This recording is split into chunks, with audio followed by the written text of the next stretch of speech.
Hi, third graders. Welcome back to your TV classroom. I was just dancing a little dance to that music. I really like it.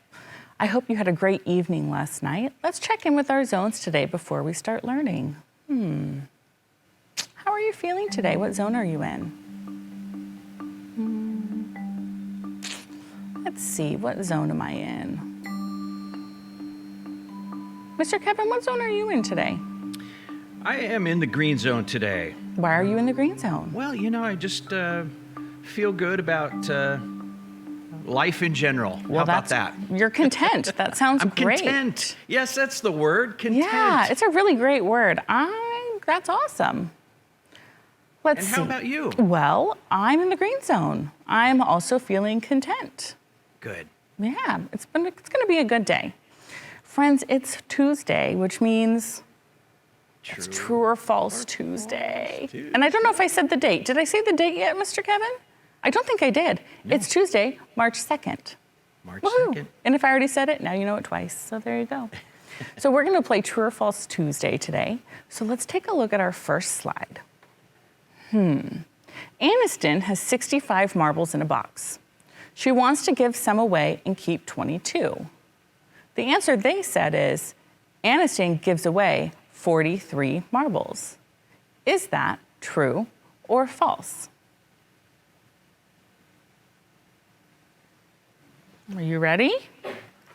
Here we go. That answer is, go ahead, Mr. Kevin, with your sound effect. It is true. Woohoo!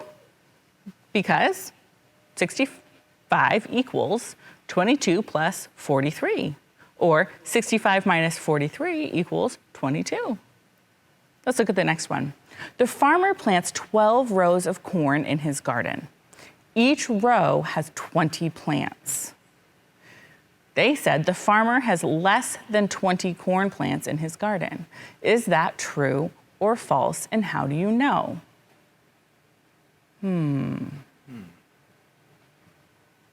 That answer is false. Why? Because I know that 20 times 10 is 200, and 12 is more than 10. So I don't even have to do the math. I know that 20 times 12 is going to be greater than 200. So that farmer has more than 200 corn plants in his garden, unless he planted some and some died, but they didn't say that there, right? Because we know sometimes plants don't all germinate correctly, but they didn't say that in the problem, so we have to assume that they all grow, and that would be more than 200. True or false? 1 times 36 equals 36. True. Yes, 1 times 36 equals 36, because one group of 36 is 36. There's just one group of it. True or false? 2 groups of 18 equals 34.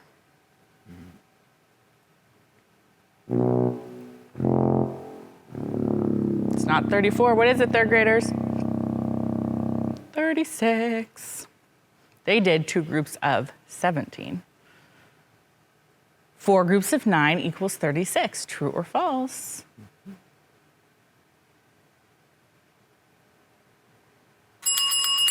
True.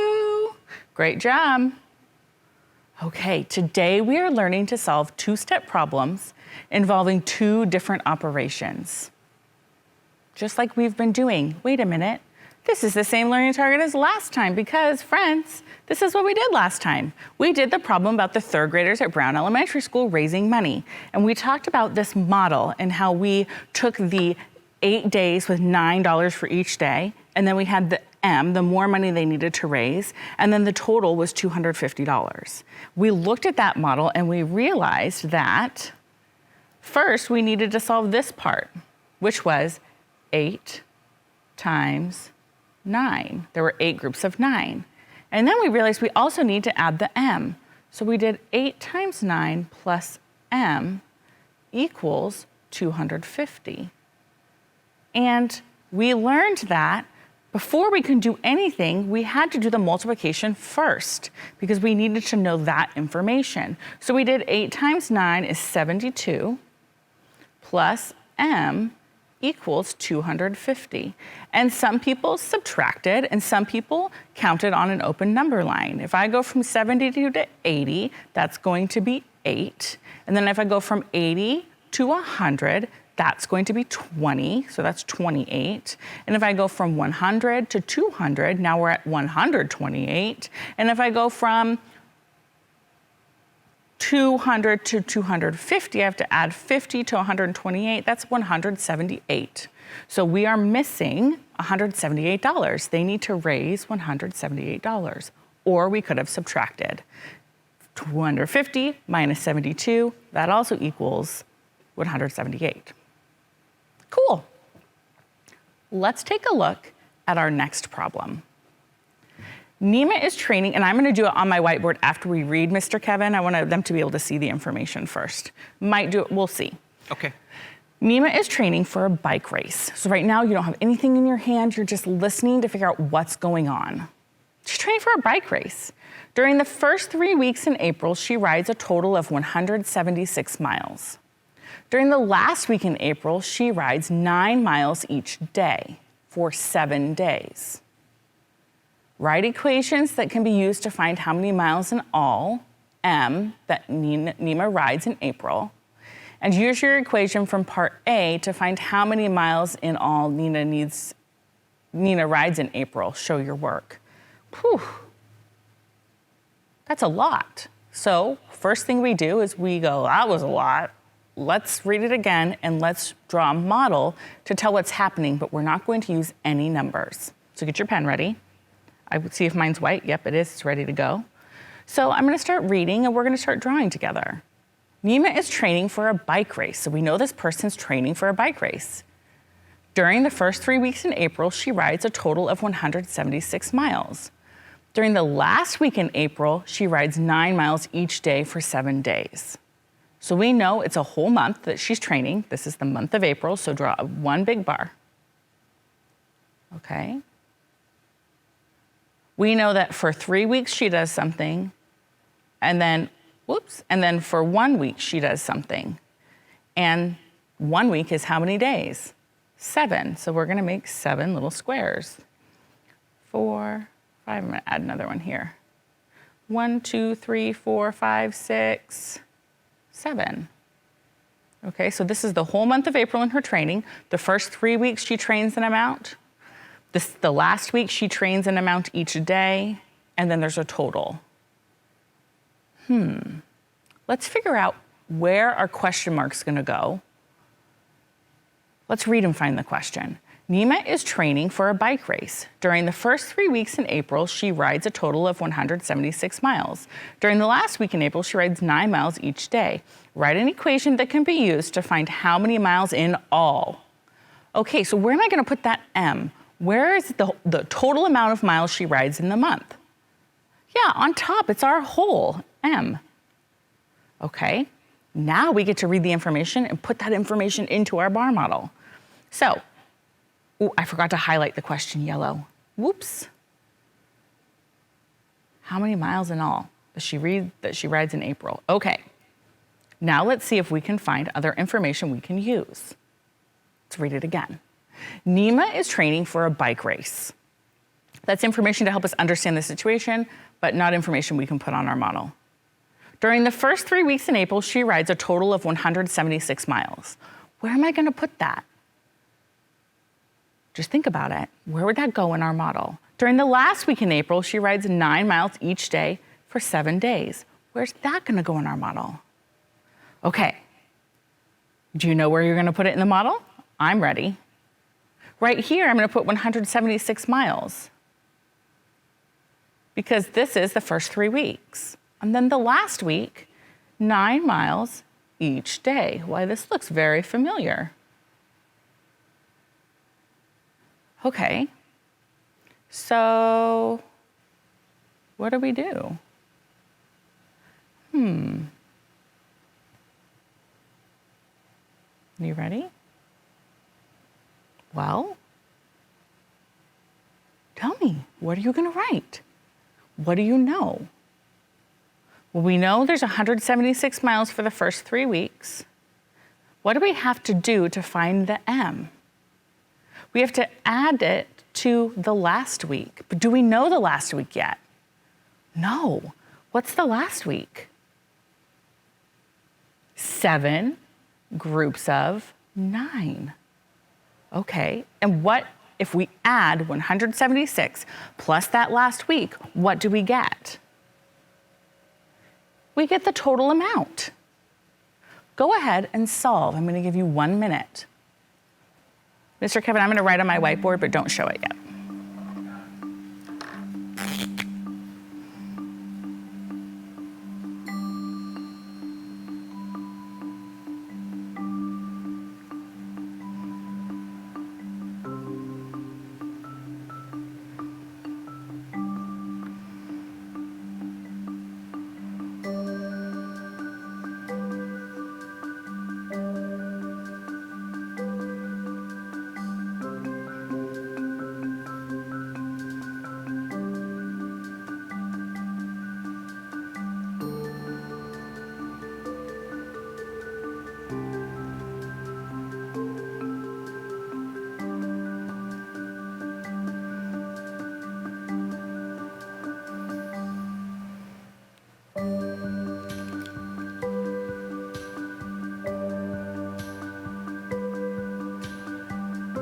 Perfect.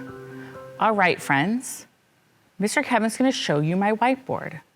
We did the thinking together, and then you did the solving on your own, which is a great way to do it. I took 176, which is the first 3 weeks, plus 7 times 9, which is the last week of April, equals the total miles she trained.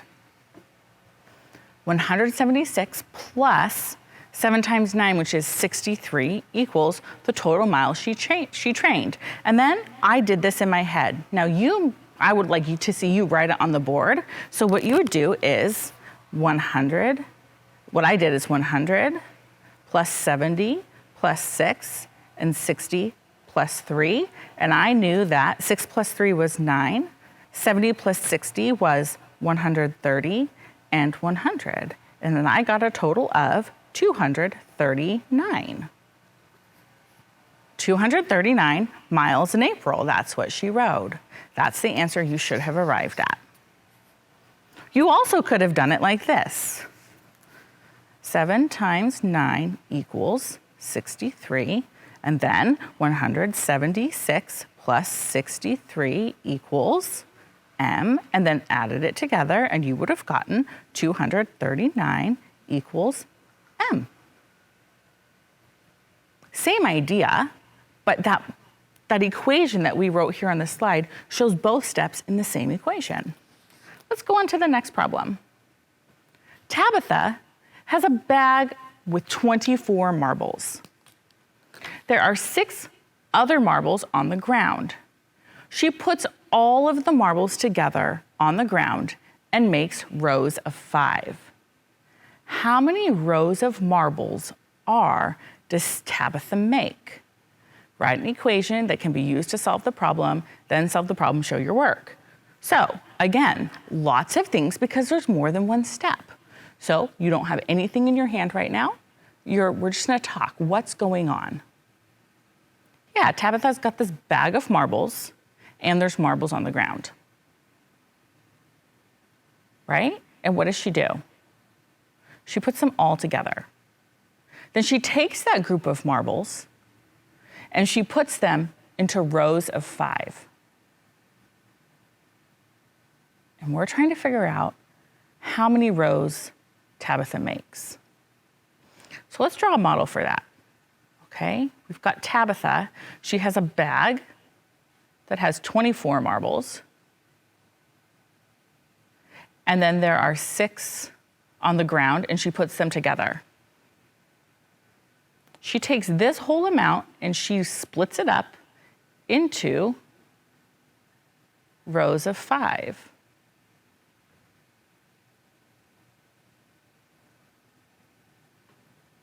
And we're trying to figure out how many rows Tabitha has.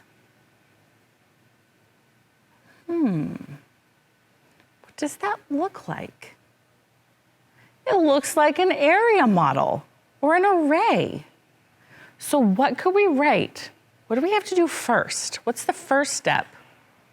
Yeah, we have to figure out how many are on the ground, right? We have to figure out the whole first. So we do 24 plus 6. Then what do we do to figure out R? If we know the total amount and that they're split into groups of 5, what does that mean we're doing? We're putting them equally into groups.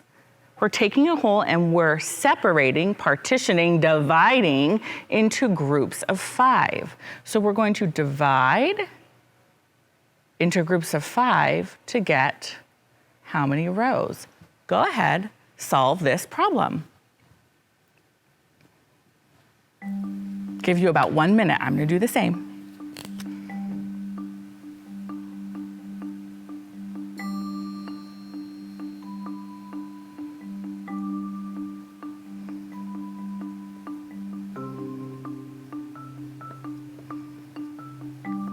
Feel free to draw the rows if you need to.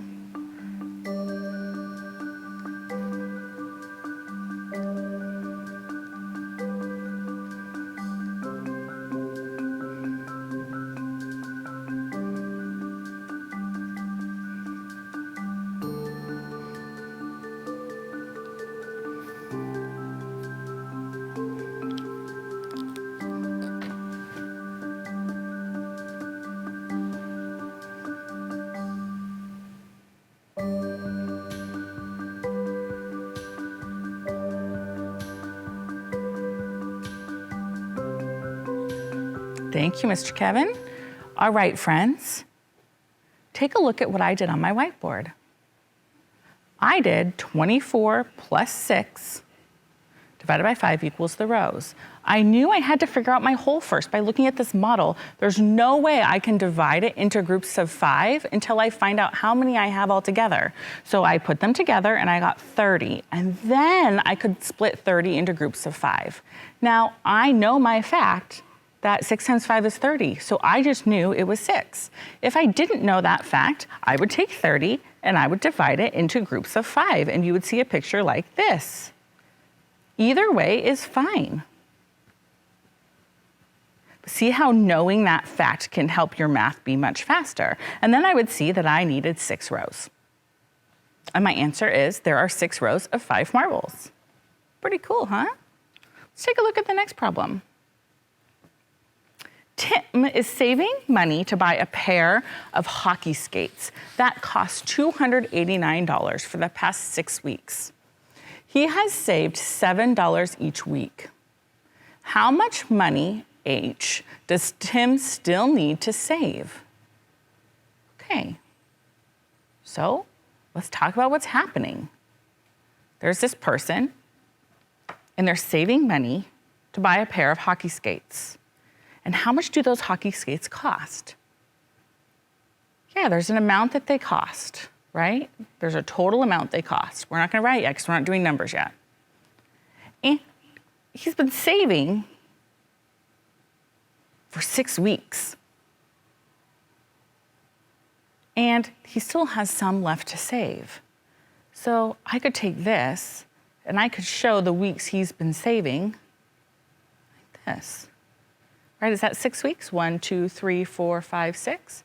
Yeah, saving for 6 weeks, and we need to figure out how much money Tim still needs to save. So now we have to figure out where our H is going to go.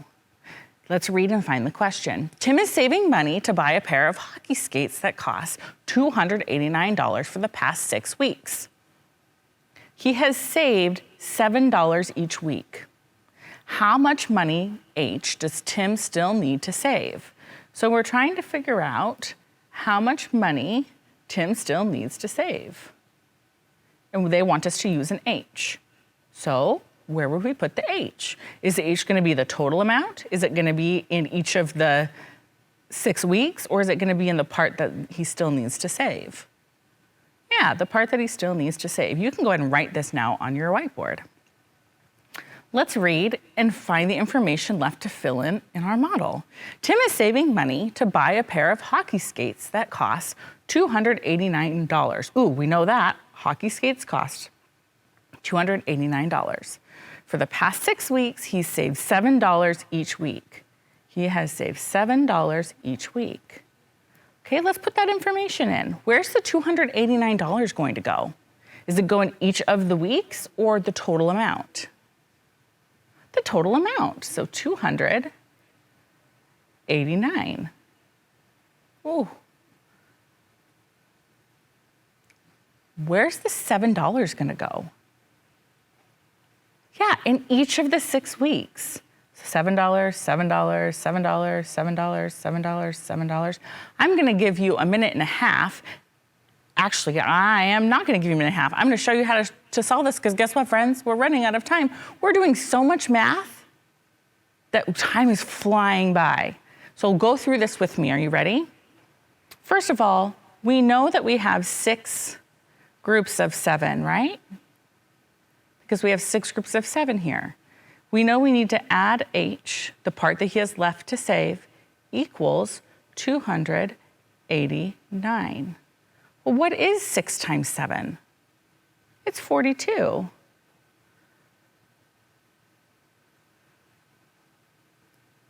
Hang on. That doesn't look nice, so I want to make it look nice. 42 plus H equals 289. Well, if I take 42 away from 289, I'm going to get 247. So Tim needs to save $247 more. Tim has a lot more money to save, doesn't he, Mr. Kevin? He's got a long long way to go. So friends, you're gonna practice doing this work today on your assignment. You're gonna do page 401 and 402 in your math workbook. He can't just skate. No, he cannot. He is going to need to do a lot of saving. And I think he needs to save more than $7 a week. It's gonna take him a long time. So today we learned to solve 2-step problems. We were practicing that more today. We created a model, we wrote equations, we chose the best strategy, and we found solutions and wrote them in an answer statement.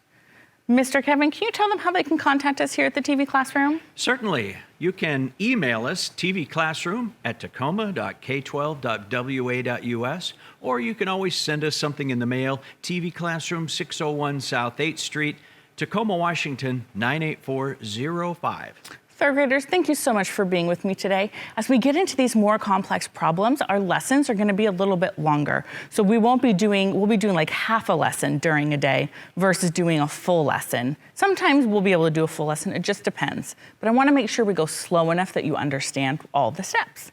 So have a great rest of your day. Make sure to gather your materials for ELA with Miss Oslin. Have a great break, and I will see you next time. Bye, third graders. Hi, kids. Welcome to Jurassic Parkour. Walk with me. Today, we are going on an adventure. We are going to be hiking and running in search of a hidden waterfall.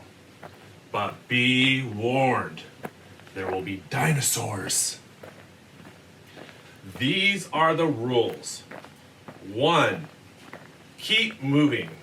We will be alternating between hiking and running, but don't stop.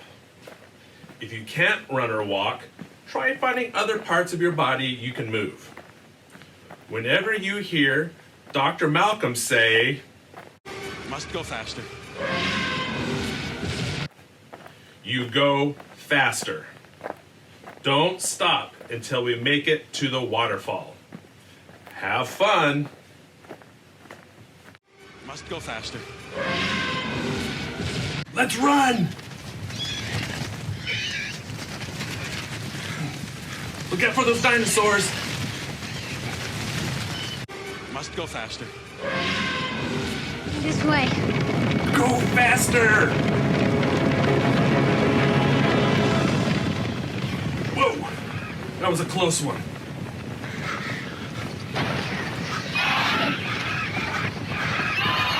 Good job, you guys. Keep up the good work. Look out for those dinosaurs. Come on, keep going. Oh, good job, you guys. You're working hard. Whew. Keep up the good work. We can make it.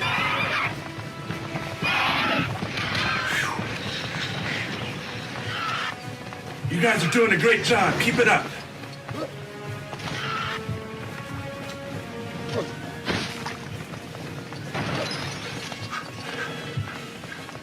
We're almost to our rest spot. Good job. Whew. Good job, you guys. Now it's time for a little break. Slow down and let's go at a walking speed. Good job. Look how beautiful this forest is. Boy, this fresh air does feel good, doesn't it?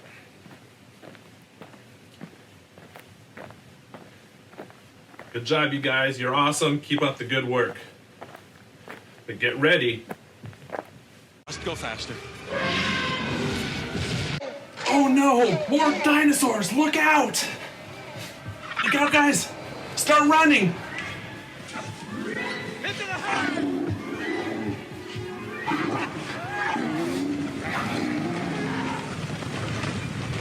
Good job! Get in the herd, you guys, and keep running! Don't fall down! Stay on your feet! Good job! Keep up the good work!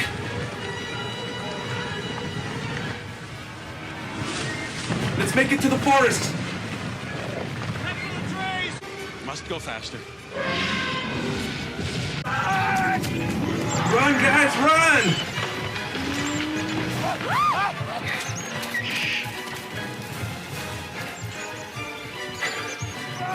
First dinosaurs, now volcanoes? Oh, come on. We can do it, though. Let's go.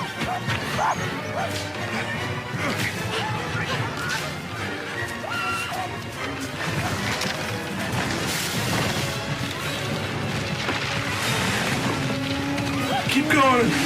We got this. Whoa. To the trees. Whew. Nice job, everybody. We made it to another safe spot. Wow. Look how pretty this water looks. Boy, I could go for a swim. We're getting closer to the waterfall, so keep up the good work.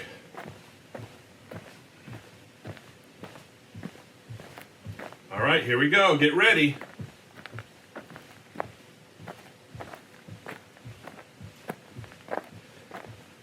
Catch your breath. All right. Must go faster. More volcanoes! Run! Whoa! Whoa! Come on, we can do it, guys. Must go faster.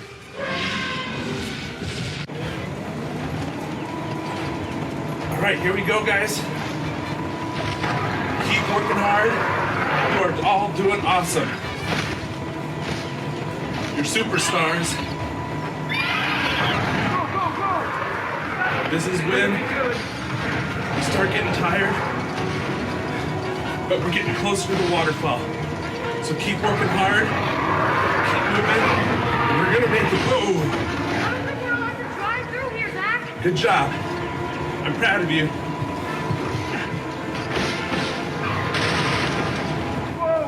See that? Whoa! Good work. Call for help! Stop taking pictures! We got this.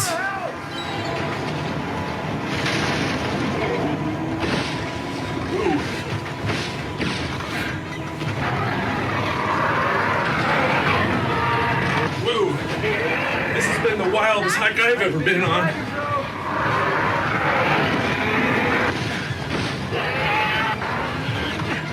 Woo! But I know we can outrun these dinosaurs. Go! You all have been working hard.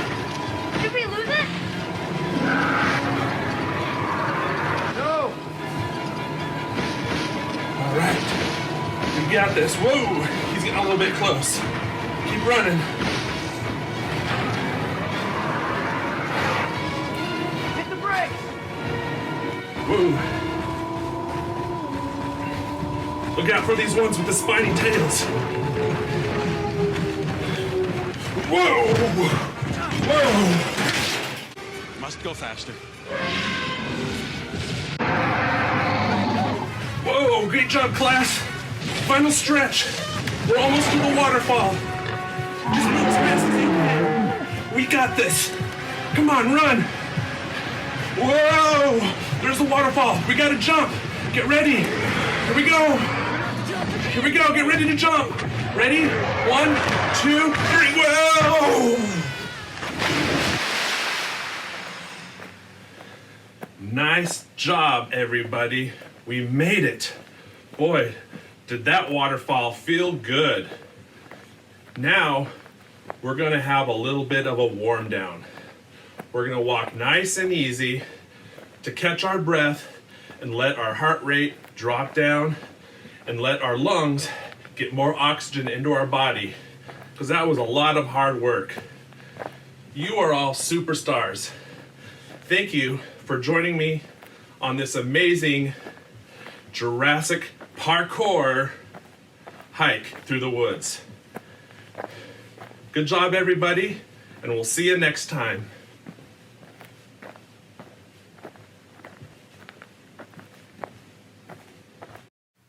Hi, third graders. Welcome back from your break. Excellent job practicing your independent learning habits by having your materials ready to go.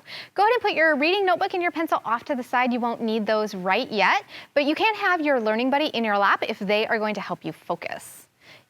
You'll remember our 3 personal standards. Practice saying these out loud with me.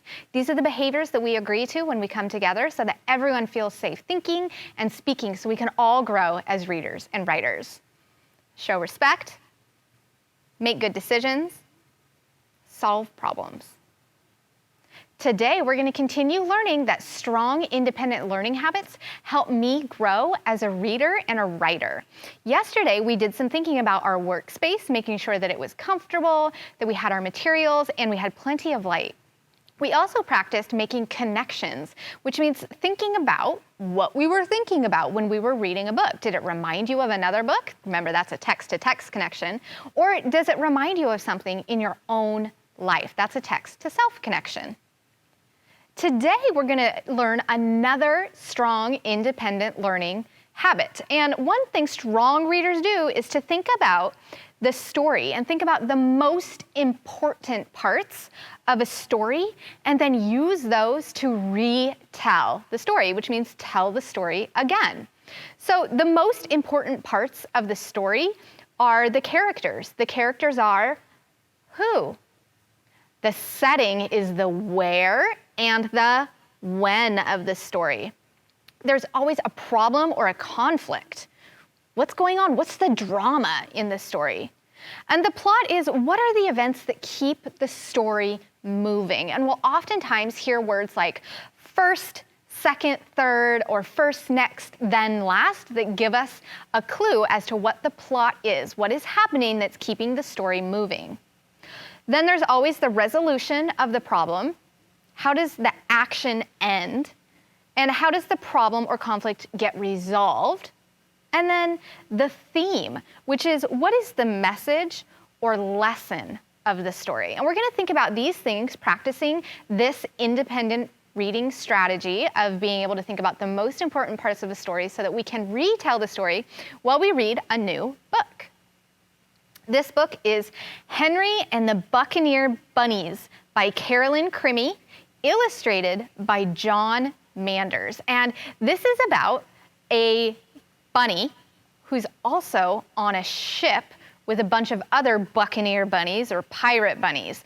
And this bunny is a little bit different because they really like to read, and that causes a problem until it solves a problem.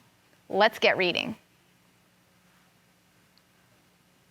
Cruising the 7 seas on a rickety old ship called the Salty Carrot sailed a wild, rowdy band of buccaneer bunnies. They were bad, bad bunnies, all right. When pirates on other ships saw their long, floppy ears and their fluffy white tails, they shook with fear. The captain of the Salty Carrot was Barnacle Blackear, the baddest bunny brute of them all. Of all time. Blackear was proud of his wooden paw, his golden earrings, and his mean reputation. What Blackear was not proud of was his son, Henry. Instead of performing his proper pirate duties, Henry was more interested in reading the books the buccaneer stole from other ships. "Shout, shiver me timbers," Black-Ear ordered. "I'd rather finish this chapter," said Henry. "Make this prisoner walk the plank." "Can't I just read about it?" asked Henry. "Find yourself a parrot for your shoulder." "First, I need to read up on parrot care," said Henry. "Buccaneer bunnies don't need books," said Black-Ear. "Toss them overboard," he yelled to the other bunnies. "No, wait," cried Henry. "Let me just finish them first." "Avast," cried Black-Ear. "Swab the decks until you come to your senses." And so Henry swabbed the decks day after day while reading some of his favorite books, like Robinson Crusoe and 30 Days to Longer Ears. "Bet you can't learn how to do this from a book," John LaHare said while sharpening his hook. Henry sighed and turned the page. "You'll never find booty like this in a book," Calico Jackrabbit told him, holding up his stolen loot. Henry shrugged and turned the page. "Can't do this with a book in your paw," Bartholomew Bunny said while sanding his peg leg. Henry just turned another page. As much as he loved books, Henry was a lonely buccaneer bunny, if ever there was one. Then one morning he looked up at the red sky and wriggled his little pink nose. He heard the parrots squawk and saw fish jumping out of the water. If my books on meteorology are correct, those signs mean a big storm is heading this way, he thought. Henry tried telling John LaHare about the upcoming storm. "Excuse me, but I believe a storm is coming," Henry said. But Jean was too busy polishing his pieces of 8. "Go back to your books, Henry." He tried telling Calico Jackrabbit. "I'm pretty sure a storm is on its way," Henry said. But Calico Jack was too busy admiring his tattoo of a cabbage. "Don't bother me now, Henry." Finally, Henry cried, "Batten down the hatches! A huge storm is coming!" "What do you know about storms?" Black-Ear demanded. "Get back to swabbing the deck before I make shark bait out of those books of yours."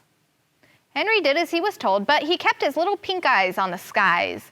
When he saw the rats abandoning the ship, he started packing up his books in an empty treasure chest.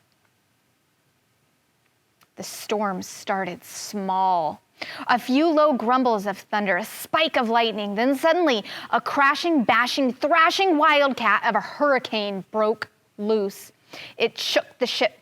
"Suffering sea dogs!" It mangled the masts. "Great blimey bilges!"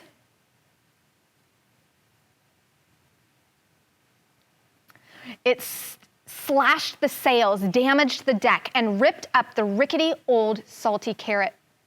All that was left floating on the choppy waters were a bunch of soggy bunnies and Henry's treasure chests filled with books. When the storm finally calmed down, Black-Ear, Henry, and the rest of the buccaneers paddled to the nearest island.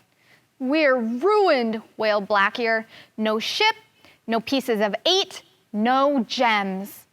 He sat in the sand and blubbered like a lily-livered landlubber, but Henry got to work. Okay, let's pause and think about what are the most important parts of our story so far that we know. Who are the characters? Where and when does the story take place? What's the problem? Take some think time.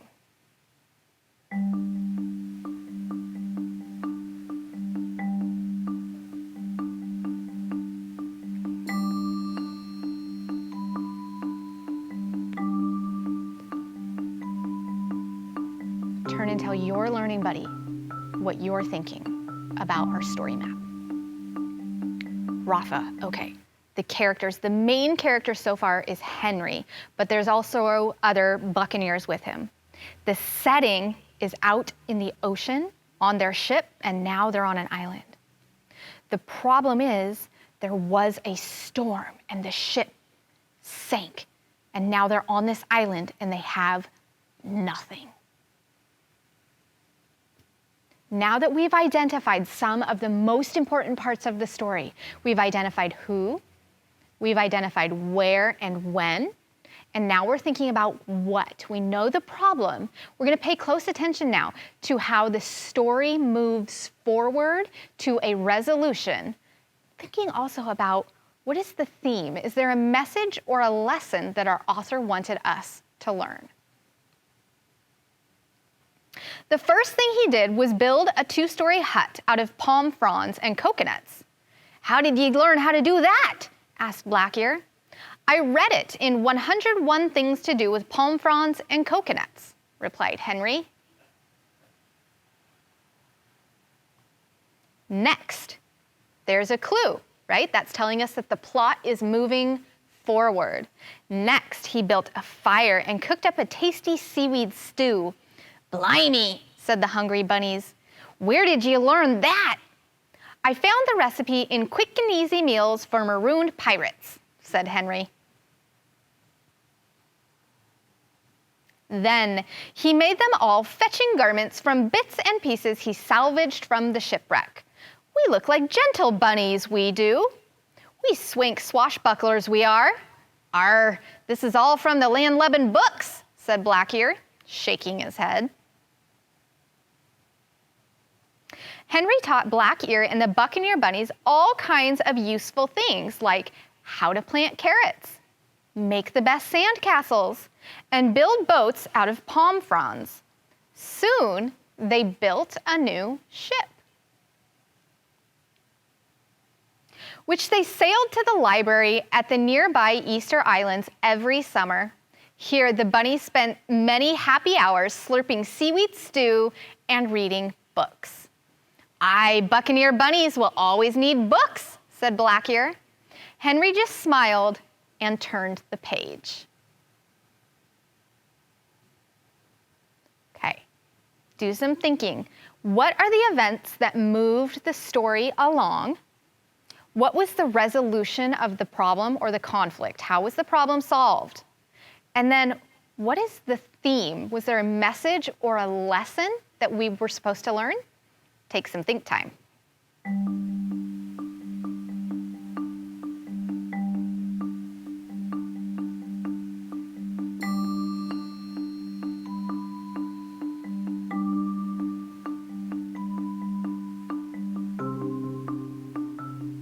Turn and tell your learning buddy what you're thinking. Rafa, Henry knew how to solve all those little problems. He was able to build a house out of palm fronds and coconuts. He was able to make them clothing. He was able to cook them food and eventually build them a ship that got them off the island, which is how the problem was solved. And he was able to do all of those things using information that he learned in his books that they made fun of him for reading. So what is the message or lesson of this story? You never know when information that you learn from books is going to solve problems for you or come in handy. Now that I've had an opportunity to think and speak about retelling this story, I'm going to write it in my reading notebook. And this is what your independent work is going to be today. You're going to think about your independent reading books. Think about the most important parts of the story and how you can use those to retell the story. So I'm going to get started writing. You have your reading notebook. You can also practice this along with me.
All right. My retell sounds like this. In Henry, I need to underline this because it's the title of a book. In Henry and the Buccaneer Bunnies, Henry really likes reading, but the other pirates thought he should be doing other pirate things. Then a storm came and their ship was destroyed, stranding the bunnies on an island. So now I have my characters, I have my setting, and I have the problem and conflict. Henry is able to use what he's learned as a reader to build shelter, make stew and clothing, and eventually a new ship. And then I will add the lesson, which is, you never know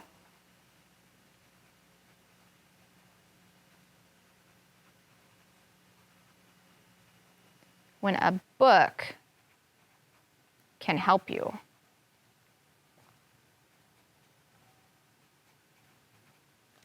Identifying these story elements and being able to retell a story is one habit of a strong reader. And that's what you are going to practice today when you are doing your independent learning. Practice your independent learning habits, such as making connections with the text while you're reading, getting your independent workspace set up, including gathering your materials, and practice your independent reading and then retelling your story by writing it down in your reading notebook, including the most important parts. And those can be found on a story map. You're also going to continue adding to your reading log so that your teacher knows what it is that you're doing when you're working independently. You can also send these to us here at TV Classroom. We would love to read what it is that you are reading about. Mr. Kevin, how can our third graders send us their story retells? Yes, well, you can send them via email to tvclassroom@tacoma.k12.wa.us. You can also mail them, stamp, an envelope. TV Classroom, 601 South 8th Street, Tacoma, Washington, 98405. Thank you, Mr. Kevin. Now, third graders, it is time for our affirmation. This is the time in our lesson when we say positive things about ourselves before we go off to complete our independent work. And today your affirmation is, I am a strong, independent learner. Practice saying that out loud with me. I am a strong, independent learner. Excellent job today, third graders. Now go off and practice being a strong, independent learner. I hope you have a great rest of your day, and I look forward to seeing you back here next time in our TV Classroom. Bye.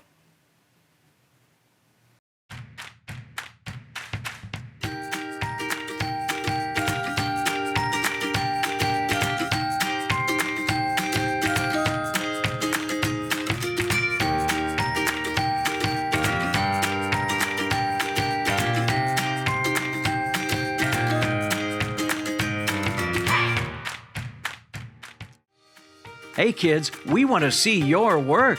Just send your pictures and your stories to TV Classroom, 601 South 8th Street, Tacoma, Washington, 98405.